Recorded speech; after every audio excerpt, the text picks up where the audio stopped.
a chair and join me today. Out in my workshop, I'm tinkering away. Wand above staring down on me. Wonder what my next project will be. Working on my Johnson, my Mercury Mark 10.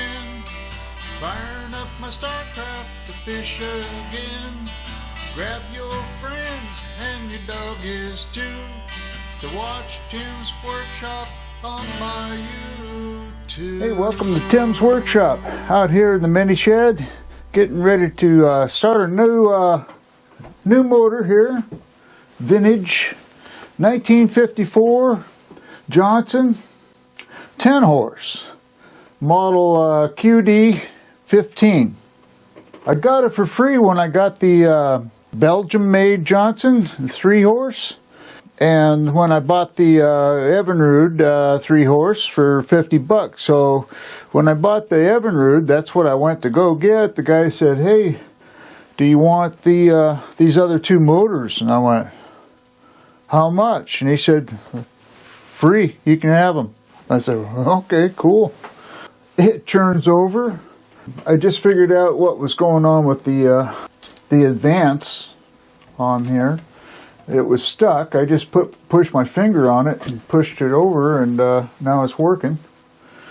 This thing just barely fits into here. These 2x4s that I put in here originally for the smaller motors, it just barely squeezed in here, this transom. Kind of going through it right now. This is the first look of this motor.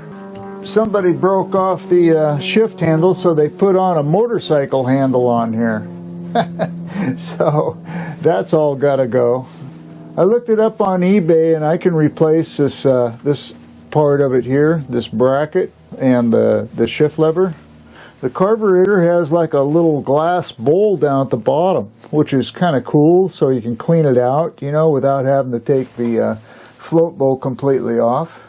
It has the pressure and return line on this motor. Okay, so it has a special fitting, but the guy gave me the gas tank that has the 2 lines on it as well for these type of motors. So basically I'm all set. I just gotta check this thing out, the compression, see if it has spark, and then hook up fuel to it, see if it'll fire up, and if it doesn't fire up, we'll have to take the carburetor apart and go through it.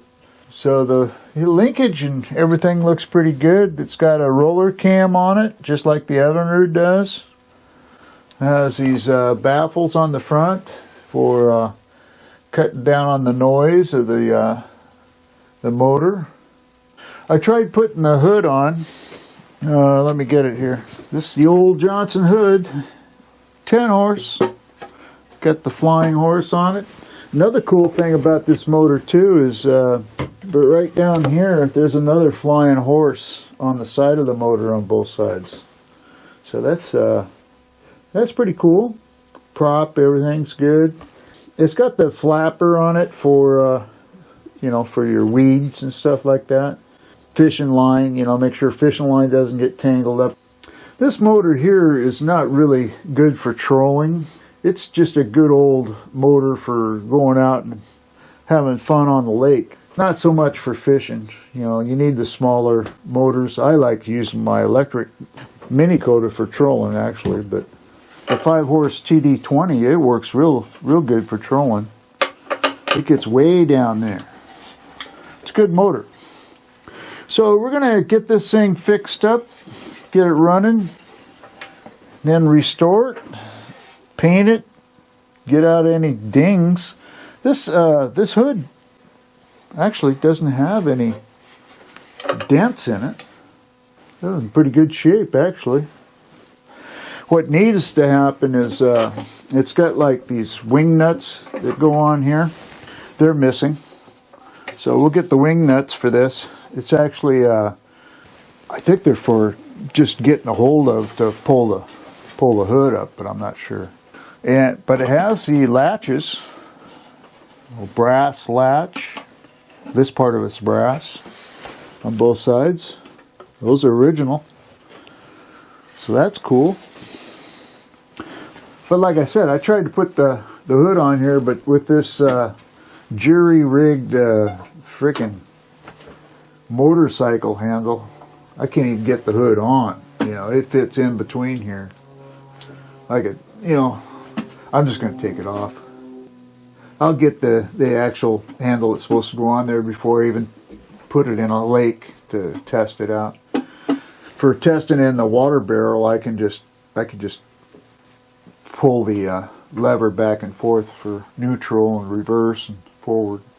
So we'll do that for the barrel test. But the handle grip, it unfortunately is all ripped up, so I'm going to have to replace that. It's got one screw on it over here. You take it and it should come off.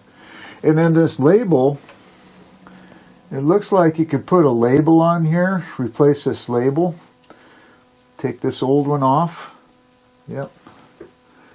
Which has the start, the fast, the shift, slow. Has all that information on it. And then the reason it's flopping around like this is because the rivet that holds this thing on there, the rivet came loose. That's got to be pop riveted back on. I think we're going to be ready to go here. My other two motors, I've got through them, the Evinrude 3-horse and the Johnson made in Belgium 3-horse. I got those ready to go for a lake test, so just waiting for it to warm up a little bit more. They're saying by the end of next week we should be back in the 50s, so that'll be good for going out in the lake test. It's got the high speed down here, the rich and lean, okay, and it's got the slow speed up top. The slow speed is for your idle, and the high speed is for when you're out on the lake full throttle. You can adjust your lean and your rich. I have the service manual for this, so I can go through it, make sure it's got the settings right on here. This is a choke.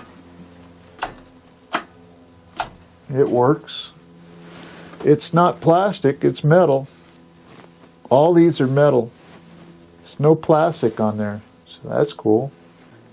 It'll be fun trying to pull this to get it started, so it's all got to be clean, the greased, all that. Shoot some stuff in the pull coil, you know, make sure it's all lubricated up, and we'll have a better chance of doing a pull start. I'm going to pull this off anyway. Start it with try starting it with my drill motor before I get into that. Okay, like I said, I got to figure this out. You know, this is the torn grip. Got to replace that. I got this thing so it's moving back and forth now, but it all needs to be greased up good. And I don't know if this spring over here is supposed to be there. They're using it to keep the spark plug wires. I guess it is serving a purpose. The plug wires look actually pretty good. I don't know up underneath here what they're like, but there's a carburetor, there's a band clamps I'm talking about. I'm not really a fan of those, but they have tie straps over here on these two lines. You got your pressure and you have your return line. It acts like a fuel pump basically. See this line here? Okay, so it's getting pulses off the motor. The pulse is in here and it pressurizes your tank and pushes the fuel up into your carburetor, and it's a continual cycle of that, because these old motors didn't have a fuel pump on them back in the old days. They used the pressure, the pulse from the exhaust to pump air. That's how it worked. And then they eventually, on the newer motors, they went to a fuel pump, which basically did the same thing, but it was a separate item. where you didn't really need it with this. All you needed was just the 2 hoses and a carburetor, you know, and a tank that would have 2 hoses on it as well. Okay, that's it for the first look of the 1954 Johnson 10-horse QD15. We're going to get into it and start next video. We'll start doing a compression check, and then we'll do a spark check, and just like I did the other motors, up until it's put in the barrel to see if it'll start. If it doesn't start, we'll move on from there until it does start. Okay, not bad for a free old motor. Just got to get a couple things for it, like the right shift lever. So if you like the videos, please subscribe, leave comments, hit the notification bell, give me a like, hit the old hand thing, let your friends and family know about my videos too. Till next time, see ya.